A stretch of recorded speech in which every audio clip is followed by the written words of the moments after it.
তিনি একমাত্র ইবাদত পাওয়ার যোগ্য।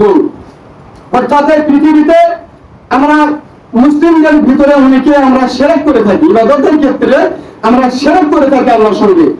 অর্থাৎ ইবাদত করতে হবে একমাত্র আল্লাহ তাআলা, কিন্তু ইবাদতের ক্ষেত্রে আল্লাহর সঙ্গে কাউকে শরীক করা, অংশীদার স্থাপন করা যাবে না। এই জন্য একমাত্র তিনি হচ্ছে ইবাদত পাওয়ার যোগ্য। এ প্রসঙ্গে সূরা ইয়াসিন 36 নম্বর সূরা এর 61 নম্বর আয়াতে আল্লাহ তাআলা বলেছেন, ওয়া আনিবুদুনি হাযা সিরাতুম মুস্তাকিম। আল্লাহ তাআলা বলেছেন, আর আমার ইবাদত করো, ওয়া আনিবুদুনি, তোমরা আমার ইবাদত করো, হাযা সিরাতুম মুস্তাকিম, ইহাই সরল পথ। সুবহানাল্লাহ।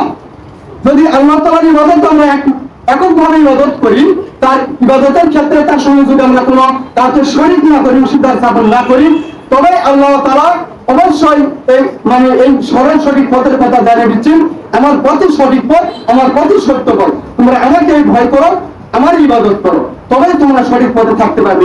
সূরা আলে ইমরান 3 নম্বর সূরা 51 নম্বর আয়াতে কারিমা আল্লাহ তাআলা বলেছেন, ইন্নাল্লাহা রাব্বি ওয়া রাব্বুকুম ফা'বুদুহু হাযা সিরাতুম মুস্তাকিম।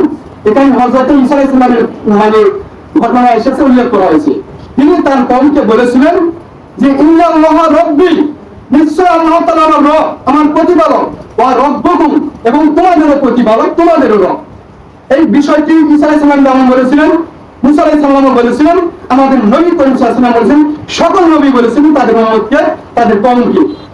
অর্থাৎ তার রবের পরিচয় সম্পর্কে আমাদের যেমন আমাদের নবীও যেমন অবগত করেছেন, অন্যান্য নবীরাও তেমন তাদের জাতিদেরকে, কওমকে অবগত করেছেন যে নিশ্চয় আল্লাহ তাআলা আমার প্রতিপালক এবং তোমাদেরও প্রতিপালক। এরপর আল্লাহ তাআলা বলছেন ফা'বুদুহু, অতএব তোমরা, আল্লাহ তাআলা এখানে জানিয়ে দিচ্ছেন ফা'বুদুহু, অতএব তোমরা আমার ইবাদত করো, হাযা সিরাতুম মুস্তাকিম, কেননা ইহাই সরল পথ, ইহাই সঠিক পথ। তোমরা আমার ইবাদত করো, ইহাই সত্য পথ, ইহাই সঠিক পথ। তিনি যা ইচ্ছা করেন তা কার্যকর করেন, অর্থাৎ আল্লাহ তাআলা যা ইচ্ছা করেন তিনি অবশ্যই তা কার্যকর করে থাকেন। এ বিষয়ে আল্লাহ তাআলা বলেছেন সূরা হুদ 11 নম্বর সূরা 107 নম্বর আয়াতে কারিমা আল্লাহ তাআলা বলেছেন, ইন্না রাব্বাকা ফাআলুল লিমা ইউরিদ। আল্লাহ তাআলা বলেছেন তোমার প্রতিপালক, আমাদের রাসূলের মাধ্যমে জানিয়ে দিচ্ছেন, তোমার প্রতিপালক নিশ্চয় তা কার্যকর করেন যা তিনি ইচ্ছা করেন।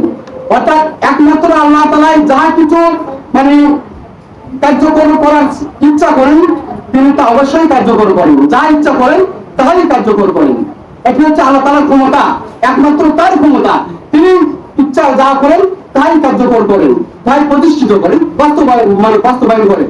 ইন্না রাব্বাকা ওয়াল খালকুল আলিম, নিশ্চয় তোমার প্রতিপালক মহা স্রষ্টা ও মহা জ্ঞানী। সুবহানাল্লাহ। খালকুল আলিম, মহা স্রষ্টা এবং মহা জ্ঞানী। আল্লাহ তাআলা আমাদের রাসূলের মাধ্যমে আমাদেরকে জানিয়ে দিচ্ছেন যে পরিচয় দিচ্ছেন, নিজের পরিচয়, নিশ্চয় আপনার রব, আপনার প্রতিপালক মহা স্রষ্টা এবং মহা জ্ঞানী।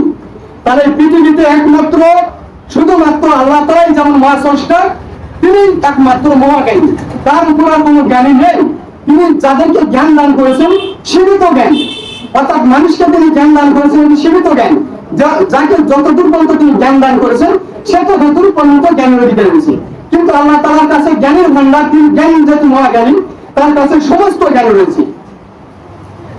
এরপরে শুনুন, তিনি শ্রবণ শক্তি, দৃষ্টি শক্তির মালিক এবং সকল বিষয় নিয়ন্ত্রণকারী।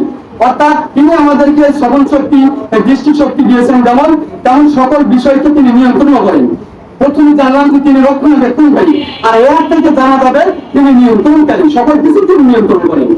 আসমান জমিনে যত কিছু সৃষ্টিকুল রয়েছে, সৃষ্টির যুগ রয়েছে, পানির ভিতরে, সাগরের নিচে, সমুদ্রের নিচে, পানির ভিতরে যা রয়েছে, আকাশে আসমানে রয়েছে, জমিন রয়েছে, যতগুলি সৃষ্টিকুল রয়েছে সকল সৃষ্টিকুলের তিনি নিয়ন্ত্রণকারী, তিনি নিয়ন্ত্রণ করেন, যথাযথভাবে পরিচালনা করেন। সুবহানাল্লাহ।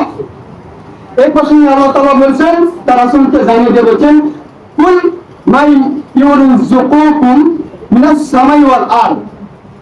নবীকে লক্ষ্য করে বলছেন, হে নবী আপনি বলুন, কুল বলো, কে তোমাদেরকে ইয়ারযুকুকুম মিনাস সামাই ওয়াল আরদ, আকাশ ও পৃথিবী হতে জীবনোপকরণ, জীবিকা তোমাদেরকে কে দান করেন, সরবরাহ করেন, কে তোমাদেরকে আকাশ ও জমিন হতে জীবিকা যে উপকরণ রয়েছে কে তোমাদেরকে তা সরবরাহ করেন, তোমাদেরকে দিয়ে থাকেন, অথবা শ্রবণ শক্তি ও দৃষ্টি শক্তি তার বৃত্তাধীন, তার আয়ত্তাধীন শ্রবণ শক্তি এবং দৃষ্টি শক্তি।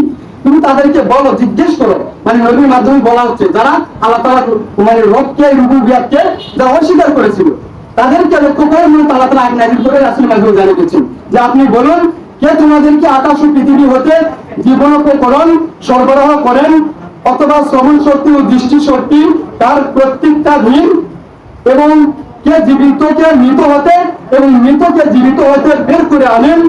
এরপর আল্লাহ তাআলা বলছেন, এবং সকল বিষয়কে কে নিয়ন্ত্রণ করেন, সকল বিষয়কে কে নিয়ন্ত্রণ করেন, আপনি তাদেরকে জিজ্ঞেস করুন, এই বিষয়গুলি মানে জিজ্ঞেস করুন, তখন তারা কি বলবে? আল্লাহ তাআলা জানিয়ে দিচ্ছেন, ফাসায়াকুলুনাল্লাহ, তারা উত্তরে বলবে আল্লাহ। সুবহানাল্লাহ। কি বলবে উত্তরে? যদি এই বিষয়গুলি মানে কাউকে জিজ্ঞেস করা হয়, কে সকল বিষয়গুলি নিয়ন্ত্রণ করেন, কে খাওয়ায়, কে পান করায়, সেও বলবে যে আল্লাহ তাআলা এই সকল কিছু নিয়ন্ত্রণ করেন, তিনি সকল কিছু বিষয়ের উপর নিয়ন্ত্রণকারী। এর পরে আল্লাহ তাআলা বলছেন, আকুল আফালা তাত্তাকুন, কে নবী তাদেরকে আপনি বলে দিন, বলো তবুও কি তোমরা তাত্তাকুন সাবধান হবে না, সতর্ক হবে না? এই যে আমি রবের পরিচয় তোমাদেরকে জানিয়ে দিচ্ছি, তোমরা স্বীকৃতি দিলে আল্লাহ তাআলা সকল কিছু নিয়ন্ত্রণ করে, রক্ষণাবেক্ষণ করে, তাহলে কি এরপরে কি তোমরা সাবধান হবে না? তোমরা কি মানে সতর্ক হবে না? আল্লাহ তাআলা তার রাসূলের মাধ্যমে জানিয়ে দিচ্ছেন। এরপরে শুনুন, আল্লাহ তাআলা বলছেন, ফাযালিকুমুল্লাহু রাব্বুকুমুল হক। এখানে আল্লাহ তাআলা স্পষ্ট করে দিয়েছেন রবের পরিচয় সম্পর্কে, তিনি নিজেই মানে তুলে ধরেছেন, তিনি উত্তর দিয়েছেন যে তিনি আল্লাহ তোমাদের সত্য প্রতিপালক। সুবহানাল্লাহ। সত্য প্রতিপালক, লালন পালনকারী, মানে পরিচালনাকারী, রক্ষণাবেক্ষণকারী, নিয়ন্ত্রণকারী, সকল কিছু যিনি করেন তিনি হচ্ছে তোমাদের সত্য প্রতিপালক আল্লাহ। অর্থাৎ আল্লাহ তাআলা তার নিজের পরিচয় দিয়ে দিচ্ছেন, তিনি আল্লাহ তোমাদের সত্য প্রতিপালক। এরপরে সত্য জানার পরেও যারা সত্য ত্যাগ করে তাদের বিভ্রান্তি সম্পর্কে আল্লাহ তাআলা বলছেন, ফামা যা বাদাল হাক্কি ইল্লা দালাল। অর্থাৎ আল্লাহ তাআলা বলছেন সত্য ত্যাগ করার পর বিভ্রান্তি ব্যতীত আর কি অবশিষ্ট থাকে। অর্থাৎ এই সত্য জানার পরেও, উল্লেখ করার পরেও যারা সত্যকে ত্যাগ করে, এই সত্য জানার পরে যারা সত্যকে ত্যাগ করে, এই সত্য ত্যাগ করাটা মানে বিভ্রান্তি, আর মানে বিভ্রান্তির বিষয়ে আর কি অবশিষ্ট থাকে? যে সত্য ত্যাগ করাই সবচেয়ে বিভ্রান্তি, সবচেয়ে গুমরাহ হচ্ছে সত্য ত্যাগ করা। যারা সত্য জানার পরে সত্যকে ত্যাগ করে তারাই সবচেয়ে বিভ্রান্তির ভিতর রয়েছে, পথ ভ্রষ্টের ভিতর রয়েছে।